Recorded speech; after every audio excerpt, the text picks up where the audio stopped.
Daedone and Rachel Sherwitz. Orgasmic meditation, connecting you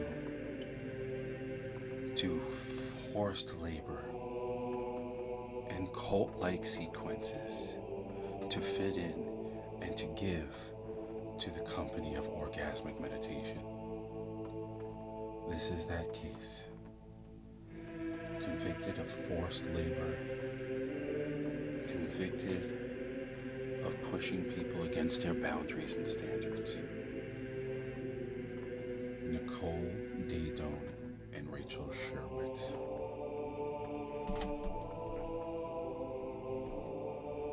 Or the case of Karen Reed, murder or conspiracy. Will she be set free for the second and final time, or will she be convicted? Find out as you listen to Stew in the Pot, as you watch Stew in the Pot, as you feel Stewing the Pot. Coming up right now.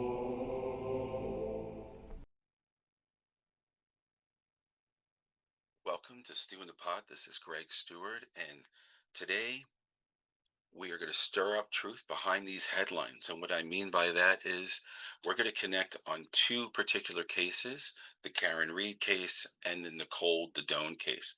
So as we get into this, you want to ask yourself the Karen Reed case first.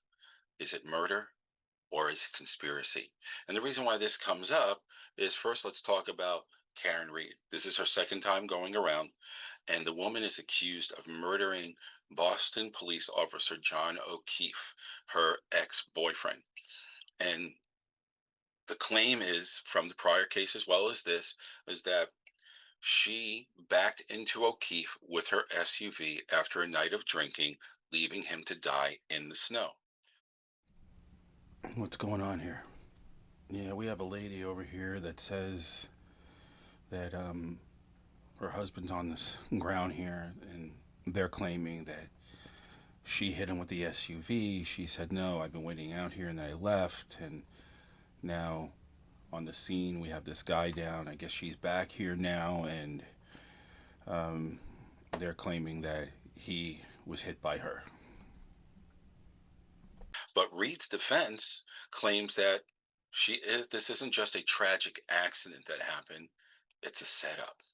So let's break into the allegations for starters. Reed is accused of second-degree murder and manslaughter, and she faces life in prison if convicted. The defense's argument is that her lawyers argue she was framed. Suggestion O'Keefe was beaten inside the house, attacked by the dog, and then placed outside. Now, if you've been following the case, would you agree with this? Would you agree? They brought in forensic experts. They have text messages that emphasize something, crash reconstruction specialists to coincide on both sides. So there's a lot to connect with here. But the reason why this is so intriguing to me, a totally different case, but I did have a client in the coaching work that I do that was framed by an ex girlfriend and a police officer. And I hate to say that. I believe in the boys in blue. I believe, that we need police, you know, enforcement to help us in this world, but it did happen. It was well documented. This was my client, and they were being framed for something that they didn't do that came up later. Just to give you a little bit of insight about that case, basically, this individual was seeing this woman. He was renting a room out of someone's house, a couple. And during that time, the person he was renting from, or people, the wife went away to her country, the husband stayed behind, and my client, his girlfriend at the time, would come over. And as she would come over, they all would just kibitz and talk amongst each other. And what ended up happening is she would hang out while he goes to work. Well, at that point, they were getting to know each other really well. His girlfriend and the person he was renting from. So fast forward, she basically broke up with my client, and a good portion of time went by, almost a year. And prior to that, he shared with me, I haven't had sexual relations with her prior to the breakup for 3 months. And that's probably because she was already having intimacy with his landlord. We'll give him that title. So now a good year comes by, and he gets a phone call from an attorney's office. And the year is 1993. And that's important. You're going to find out why in just a moment. But the year is 1993. The attorney calls up and says, we want to send you some paperwork because we need you to sign off that you do not want nothing to do with your girlfriend. I don't want to give her a name for HIPAA violations or anything, but your girlfriend, I don't, we want you to sign off that you want nothing to do with this baby. So at this point, he goes, I don't know what you're talking about. I'm not having a baby with her. I haven't been with her over a year. So that's over 12 months. Is the baby born? No, the baby is due to be born. He goes, well, then you got the wrong guy because I didn't impregnate anybody. So they said, all right, thank you. And they hang up the phone. Now, there's another cast of characters to this story. In the middle of this relationship that she was having with the landlord, there was a person of interest that liked her, but she didn't quite like him as much as she liked the landlord. But she kept him in the fold, if you will. And he is a police officer who also has been investigated by internal affairs in the past in reference to committing crimes and planting things against people. Now, it was not enough evidence, but it was well documented at the time. He had a thing for his ex girlfriend. Now, before they broke up, my client said, if you ever need anything, because he still had a thing for her, if you ever need anything, here's a key. I'm back and forth. These are the days I'm not here. So if you don't want to see me, but there's food, there's an extra bed, make yourself at home. Because he was hoping that eventually they get back together. So she had a key. Now, fast forward to that phone call. The phone call happens. He says, it's not my baby. Within a few hours, he hears a key in his door. She comes rushing in. She's pregnant. He's pushing her. She's shoving him. She's pushing him. And he's like, he grabs her arms and goes, what are you doing? What are you doing? And she goes, come on, hit me. He was telling me, hit me, hit me. He goes, I'm not going to touch you. Now, outside of that door was her friend, the police officer, because this police officer told her that, I'll tell you what, you want to get rid of this baby? I know someone between ten and $20,000 that they will give you. They're an attorney that sells babies to people who can't get children elsewhere. So she goes, great. So we just need this person to sign off that he wants nothing to do with it, just like the attorney told him. And so at this point, she went back to that officer before coming in there and pushing and making a whole ruckus and said, hey, he's not signing. I'm not going to go to the other guy because they're married and this will turn into a whole blow up. We have a patsy. We have someone. And he said, there is another way. If we get him convicted and show that he's a felon, you will get all of the rights of this baby. You will get all the rights of this baby. And he cannot say anything at all. She said, let's do it. So she comes in. She breaks into his home. She's shoving, she's pushing. He's outside the door. She throws herself on the sofa. The officer comes in and he says, stay right there. Now, this isn't his jurisdiction. It's not his jurisdiction at all. So he calls the police of the local jurisdiction, claims this is what happened, and he walked in on it because he was waiting in the car. He was waiting in the car, and his friend, the girl, was taking so long. I thought something was going on, and that's why I was here. He was supposed to just talk to him about the baby, and this all of a sudden abrupted to this. So they lock him up. They take him away as he's in the police car. Remember, I said the year 1993 has a significant role in this. That was the year O.J. Simpson was accused of murdering Nicole Brown Simpson. So, what does that mean exactly? So, as he's in the police car headed down to county, they said, I hope you have a good lawyer because of the crime that was recently committed. It was just months. Because of the crime that was recently committed, you are going to see a lot of jail time if you cannot get set free. So if your time was going to be this, it is now going to be this. He goes, I say minimum, you're looking at 15 to 20 for this crime because she's pregnant. And that declares her already by the state, not as a misdemeanor, but as a felony. So he's crying in the back of the car. He goes in and he ends up basically selling his whole life to get the bond to get out and an attorney. At this point, it was proven in the court that the officer did know a attorney that basically deals, I don't want to say the word black market, I don't know exactly what it would be in reference to this form of adoption. They also were able to, through the case, get her to confirm this was a setup.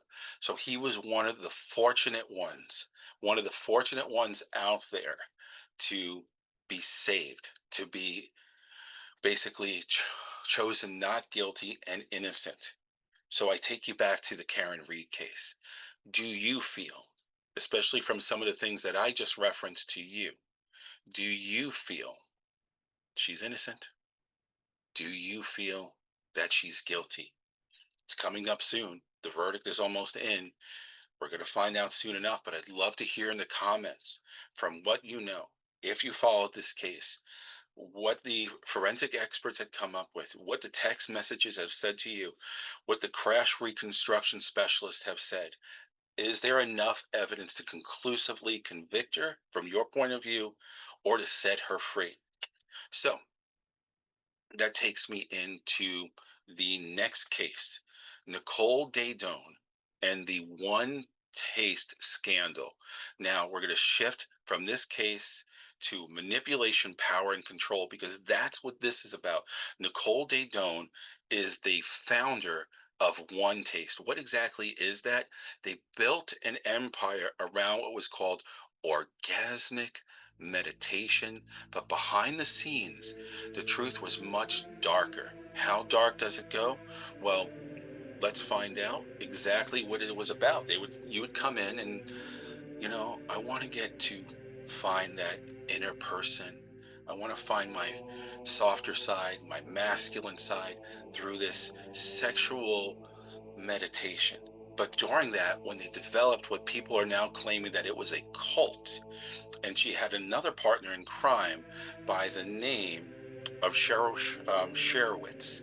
And I believe I said that correctly, but we'll get it right here in just a moment. But the bottom line is she did have a partner that would coerce people, that would connect with people, that would basically, like any other cult, manipulate you to become a sex slave, to do the things very similar, it sounds like, to almost David Koresh. So let's get you some facts here for starters so you can make the play by play on that, if you will. And here we go. Give me one momento. So, again, One Taste Rise and Fall is a wellness organization, as it stated, claimed to offer spiritual healing through orgasmic meditation. Now, in coaching, I do meditation with people, and people do come for interesting things, whether it's erectile dysfunction. Now, I wouldn't put that as orgasmic meditation, but they're out there in reference to things. My goal is to help you reach an outcome and a breakthrough that's going to help you with your life. So, how she advertised herself is very interesting because she used it a market of wellness to saying, I could help you find your spirit through having an orgasmic meditation. Okay.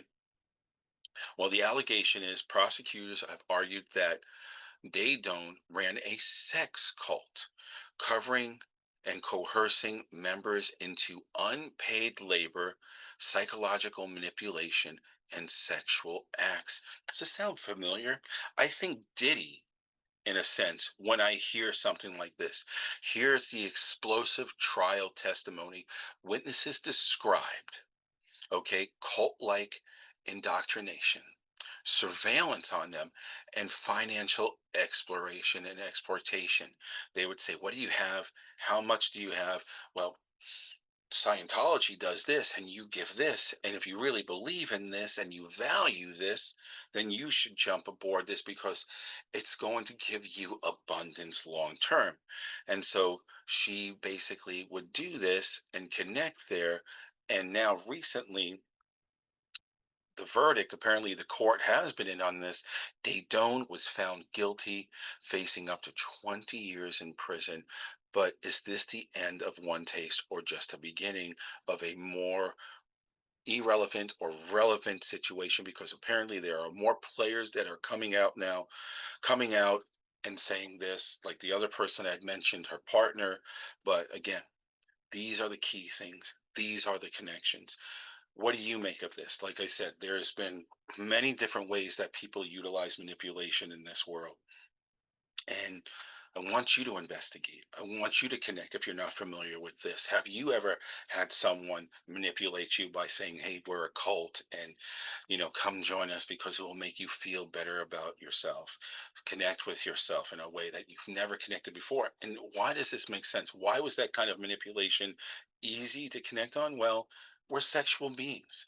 And if you find people that are highly sexual or insecure, searching and wanting their sexuality, well, guess what? They're a pretty good target to look at. And boom, that's what she did. She knew exactly who to target to bring in and build her empire. So these are the two cases, one of alleged murder and the other of manipulation. So we really love to connect on you and finding out and helping you help me continue to stew the pot. But outside of that, great stuff, great cases. And again, prayers go to the people in reference to the plane from India to London. And until next time, I hope you enjoyed the podcast of Stewing the Pot, and come tune in to our next Stewing the Pot session slash podcast. But before you do me a favor. It really helps to keep the podcast going. Would you mind hitting the like button as well as subscribing and sharing? We really want to grow this in our beginning stages there. As we grow, we learn more, and we want to give much more powerful examples of stewing the pot and changing these headlines into your personal truth and what you feel should be and would be, because you have a voice and we want to justify it as well. So until then, please, once again, like, subscribe, and share. And thank you for partaking in this episode of Stewing the Pot.